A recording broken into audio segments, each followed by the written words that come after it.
নমস্কাৰ, মই হলো মধুনা। আজি আলোচনা কৰিবলৈ ওলাইছোঁ আজি যিসকল জাতক জাতিকাত জন্ম হ'ব তেওঁলোকৰ ৰাশি কি হ'ব, ছোৱালী পুষ্পিতা হ'লে কি হ'ব সেই বিষয়ে জানোৱা হওক। আজি হ'ল আহাৰ মাহৰ 23 তাৰিখ বুধবাৰ, 8 জুলাই 2026। আজি দিনটো সূৰ্য উদয় হৈছে ৰাতিপুৱা 4:41:38 আৰু সূৰ্য অস্ত যাব আবেলি 6:14:46। কৃষ্ণা অষ্টমী তিথি, ৰেৱতী নক্ষত্ৰ, অতিগণ্ড যোগ, কৌলভকৰণ। আজি যিসকল জাতক জাতিকাৰ জন্ম হৈছে তেওঁলোকৰ হৈছে মীন ৰাশি, বিপ্ৰবৰ্ণ, দেৱগণ, হাতীৰস্থি, অগ্নিযোগ আৰু অষ্টতৰী শুক্ৰ, অবিংশতৰী বুধৰ দশা।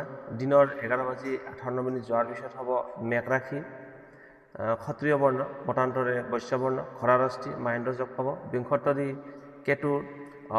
কেতুৰ দশা, ছোৱালী আদ্য ঋতু হ'লে 45 দিনীয়া দুখিলা যোগ পাব। মৰণত কোনো দোষ নাই, শুভকৰ্ম নাই। আজি খাদ্য হিচাপত নাৰিকল খোৱা নিষেধ। দিনৰ 7:17 যোৱাৰ পিছত লাও খোৱা নিষেধ। এতিয়া লৈ আহিছোঁ আজি যিসকল যদি ল'ৰা সন্তান জন্ম হয় তেওঁলোকৰ কেনেকুৱা হ'ব। তেওঁলোক হ'ব আৱেগিক, চিন্তা ভাৱনা কৰা, একশ্যন ক্ষমতা ভাল থাকিব আৰু খেল ধেমালিত ভাল হ'ব। তেওঁলোকৰ সফলতা কিন্তু একদম খাটাং সফলতা লাভ কৰিব, কিন্তু অকণমান পলম হ'ব পাৰে আৰু ডিচিপ্লিন কম থাকিব। দেউতাকতকৈ মাকক বেছি মৰম কৰিব। তাৰপিছত আছে এওঁলোকৰ শিক্ষা ক্ষেত্ৰত অকণমান আধৰুৱা দেখা যায়। আধৰুৱা একদম নজনা নহয়।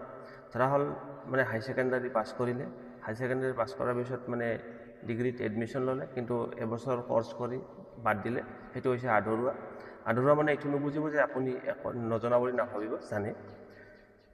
তেওঁৰ সপোন আছে, সপোনবিলাক পূৰণ হ'ব। লাক্সাৰী যিখিনি আছে, শিক্ষা আধৰুৱা হ'লেও তেওঁ সফলতা লাভ কৰাটো খাটাং।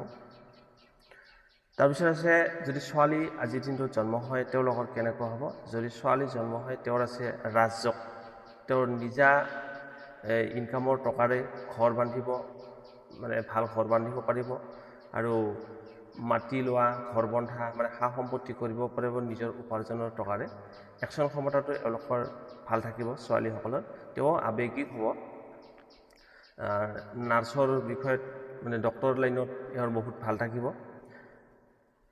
এওঁৰ শিক্ষা যদিও আধৰুৱা, বহুত জ্ঞানী হ'ব। ডিচিপ্লিন কম থাকিব, কিন্তু মাক দেউতাকৰ মৰমটো অকণমান সিমান নাপালেও কিন্তু অভেলানী নহয়। এওঁৰ হ'ব শুভ নাম্বাৰ হ'ব 8, 7 আৰু 5। লগ বন্ধু বহুত থাকিব। যিমান পাৰে আপোনালোকে ফলাফলখিনি শুনি কেনে পালে কমেণ্ট বক্সত জনাব।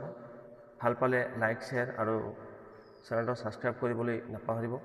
এনেধৰণৰ ভিডিঅ' পাই থাকিবলৈ আমাৰ লগত জড়িত হৈ থাকিব। আজিলৈ বিদায় লৈছোঁ। আকৌ লগ পাম অন্য এটা নতুন ভিডিঅ'ত। তেতিয়ালৈকে সুখী থাকক, সুস্থ থাকক আৰু ভগৱানৰ আশীৰ্বাদ হ'লে আপোনালোকৰ ওপৰত বৰষি থাকক। ধন্যবাদ।